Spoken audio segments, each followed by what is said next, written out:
I'm often asked, what surprised you about the book? And I said that I got to write it. I would have never imagined that. Not in my wildest dreams did I think, I don't even consider myself to be an author. And I'm often asked, why do you think so many people have read this? This thing's selling still about 1 million copies a month. And I think it's because spiritual emptiness is a universal disease. I think inside that at some point we put our heads down on the pillow and we go, there's got to be more to life than this. Get up in the morning, go to work, come home, watch TV, go to bed. Get up in the morning, go to work, come home, watch TV, go to bed, go to parties on weekends. A lot of people say, I'm living. No, you're not living. That's just existing. Just existing. I really think that there's this inner desire. I do believe what Chris said. I believe that you're not an accident.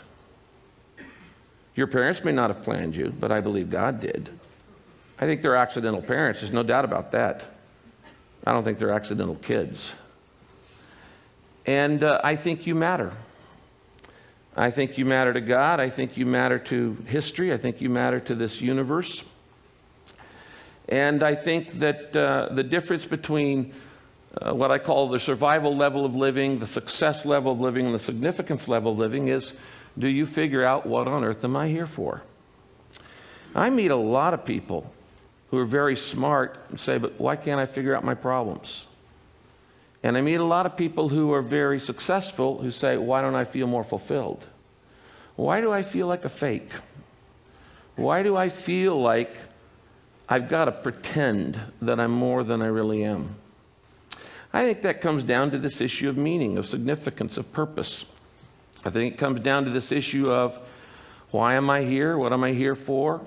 Where am I going? These are not religious issues. They're human issues. I wanted to tell Michael before he spoke that I really appreciate what he does because it makes my life work a whole lot easier. As a pastor, I do see a lot of kooks. And I have learned that there are kooks in every area of life. Religion doesn't have a monopoly on that, but there are plenty of religious kooks. There are secular kooks. There are smart kooks, dumb kooks. There are people. A lady came up to me the other day and she had a white piece of paper. Michael, you'll like this one. And she said, what do you see in it? And I looked in and I said, well, I don't see anything. And she goes, well, I see Jesus, and started crying and left. I'm going, okay. Fine. Good for you. When the book became the best-selling book in the world for the last 3 years, I kind of had my little crisis. And that was, what is the purpose of this? Because it brought in enormous amounts of money. When you write the best-selling book in the world, it's tons and tons of money. And it brought in a lot of attention, neither of which I wanted. When I started Saddleback Church, I was 25 years old. I started it with one other family and in 1980. And I decided that I was never going to go on TV because I didn't want to be a celebrity. I didn't want to be a, quote, evangelist, televangelist. That's not my thing. And all of a sudden it brought a lot of money and a lot of attention. I don't think... Now, this is a worldview, and I will tell you, everybody's got a worldview. Everybody's betting their life on something. You're betting your life on something. You just better know why you're betting what you're betting on. So everybody's betting their life on something. And when I made a bet, I happen to believe that Jesus was who he said he was. But everybody's got, and I believe in a pluralistic society, everybody's betting on something. And when I started the church, I had no plans to do what it's doing now. And then when I wrote this book, and all of a sudden it just took off. And I started saying, now what's the purpose of this? Because as I started to say, I don't think you're given money or fame for your own ego ever. I just don't believe that. And when you write a book that the first sentence of the book is, it's not about you, then when all of a sudden it becomes the best-selling book in history, you got to figure, well, I guess it's not about me. And that's kind of a no-brainer. So what is it for? And I began to think about what I call the stewardship of affluence and the stewardship of influence. So I believe essentially leadership is stewardship. That if you are a leader in any area, in business, in politics, in sports, in art, in academics, in any area, you don't own it. You are a steward of it. For instance, that's why I believe in protecting the environment. This is not my planet.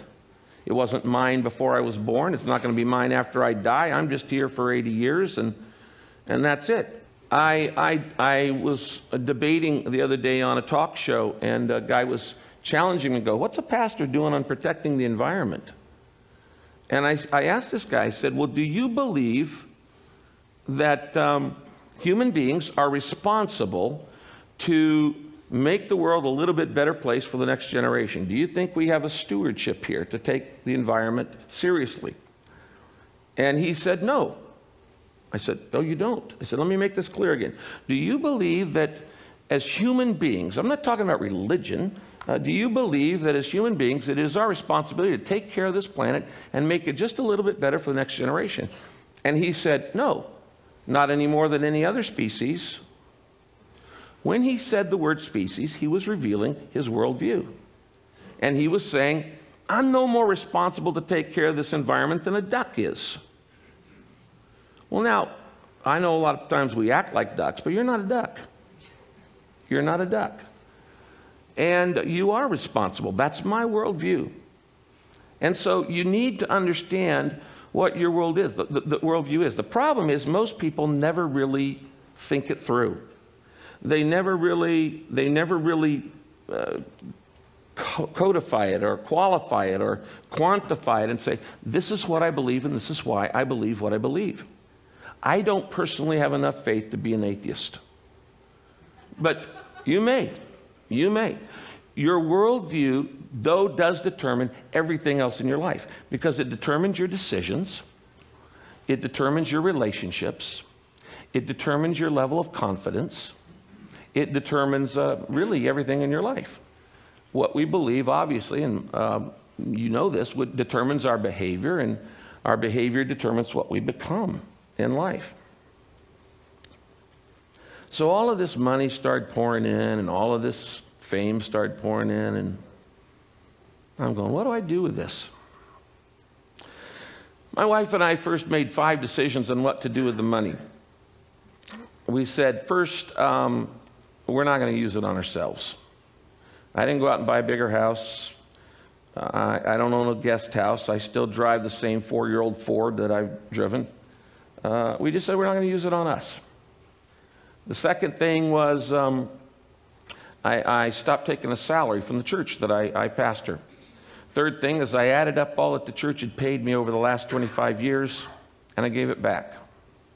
And I gave it back because I didn't want anybody thinking that I do what I do for money. I don't.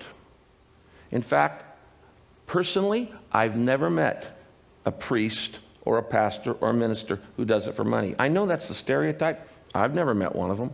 Believe me, there's a whole lot easier ways to make money.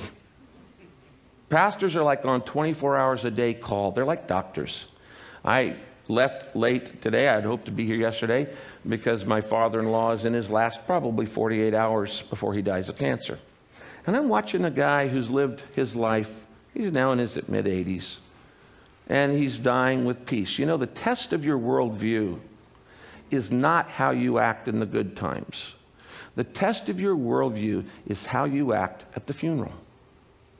And having been through literally hundreds, if not thousands of funerals, it makes a difference. It makes a difference what you believe. So we gave it all back to the back. And then we set up 3 foundations working on some of the major problems of the world: illiteracy, poverty, pandemic diseases, particularly HIV/AIDS. And set up these 3 foundations and put the money into that. The last thing we did is we became what I call reverse tithers. And that is when my wife and I got married 30 years ago, we started tithing. Now that's a principle in the Bible that says give 10% of what you get back to charity. Give it away to help other people. So we started doing that, and each year we would raise our tithe 1%. So the first year of marriage, we went to 11%. The second year, we went to 12%. And the third year, we went to 13%, and on and on and on. Why did I do that? Because every time I give, it breaks the grip of materialism in my life. Materialism is all about getting. Get all you can all you get, sit on the can and spoil the rest. It's all about more, having more. And we think that the good life is actually looking good. That's most important of all. Looking good, feeling good, and having the goods. But that's not the good life. I meet people all the time who have those, and they're not necessarily happy. If money actually made you happy, then the wealthiest people in the world would be the happiest. And that I know, personally I know, is not true. It's just not true. So the good life is not about looking good, feeling good, or having the goods. It's about being good and doing good. Giving your life away. Significance in life doesn't come from status, because you can always find somebody who's got more than you. It doesn't come from sex. It doesn't come from salary. It comes from serving. It is in giving our lives away we find meaning, we find significance. That's the way we were wired, I believe, by God. And so we began to give away, and now after 30 years, my wife and I are reverse tithers. We give away 90% and live on 10%. That actually was the easy part. The hard part is, what do I do with all this attention? Because I started getting all kinds of invitations. I just came off of a nearly month-long speaking tour on 3 different continents. And I won't go into that, but it was an amazing thing. And I'm going, what do I do with this notoriety that the book has brought? And being a pastor, I started reading the Bible. There's a chapter in the Bible called Psalm 72, and it's Solomon's prayer for more influence. When you read this prayer, it sounds incredibly selfish, self-centered. It sounds like he says, God, I want you to make me famous. That's what he prays. He said, I want you to make me famous. I want you to spread the fame of my name through every land.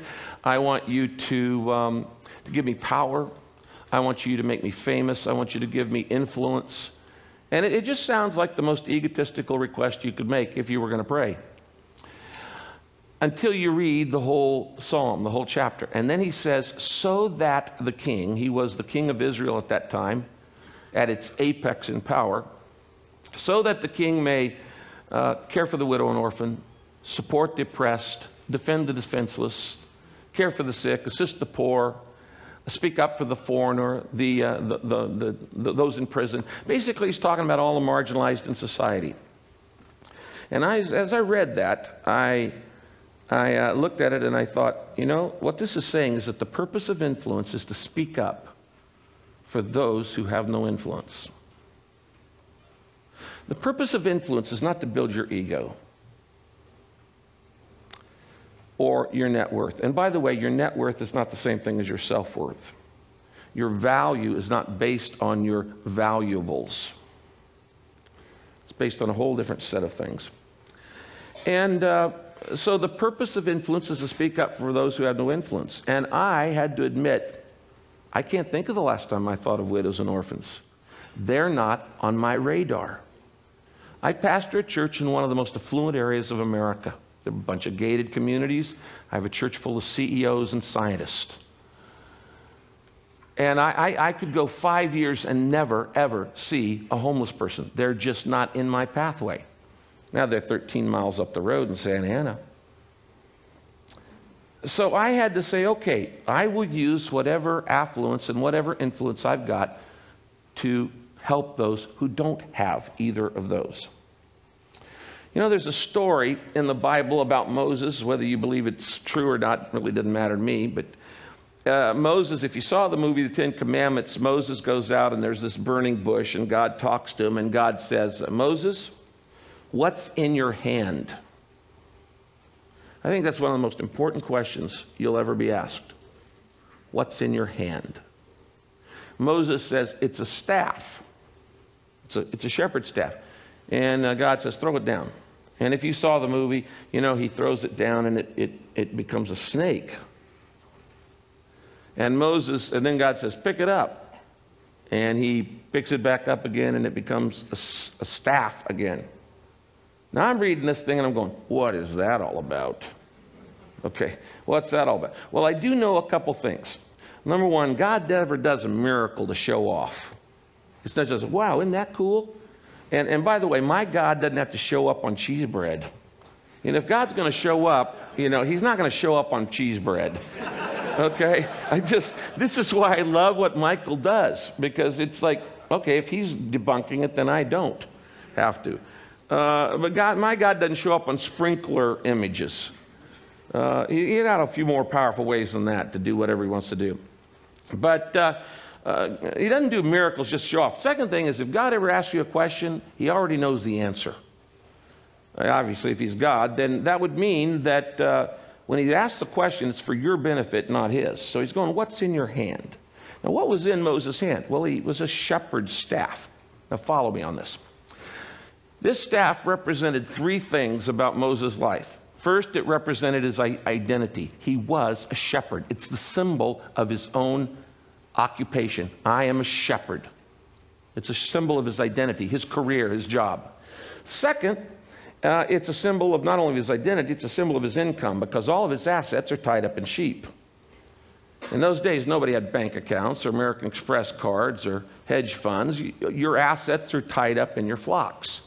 So it's a symbol of his identity, and it's a symbol of his income. And the third thing, it's a symbol of his influence.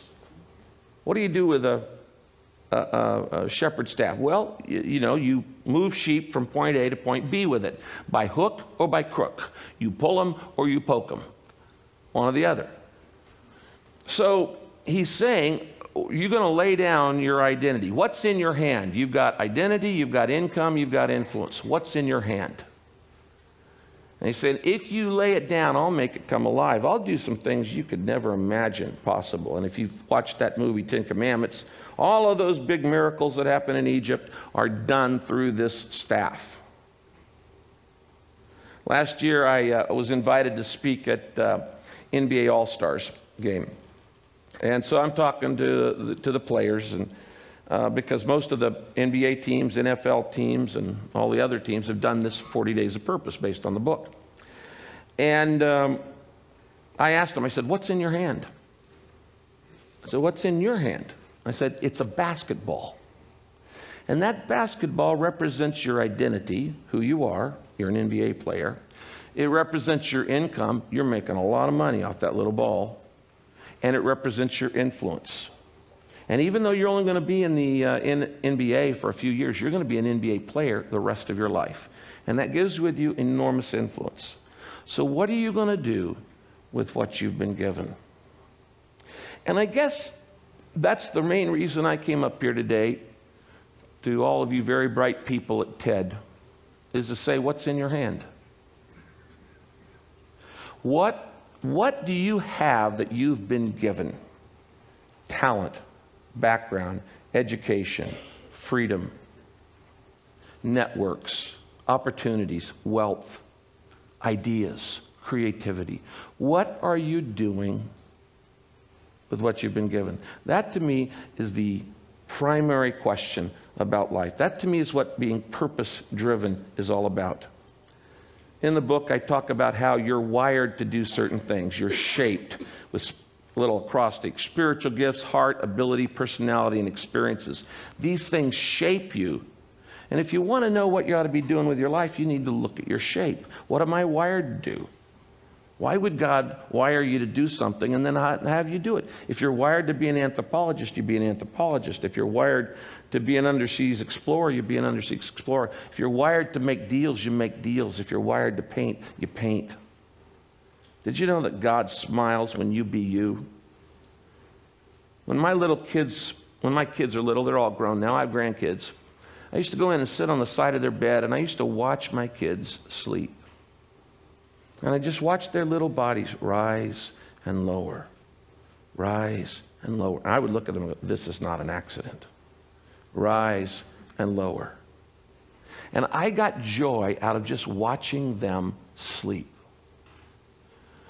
Some people have the misguided idea that God only gets excited when you're doing, quote, spiritual things like going to church or helping the poor or, confessing or doing something like that. The bottom line is God gets pleasure watching you be you. Why? He made you. And when you do what you were made to do, he goes, that's my boy. That's my girl. You're using the talent and the ability that I gave you. So my advice to you is look at what's in your hand, your identity, your influence, your income, and say, it's not about me. It's about making the world a better place. Thank you.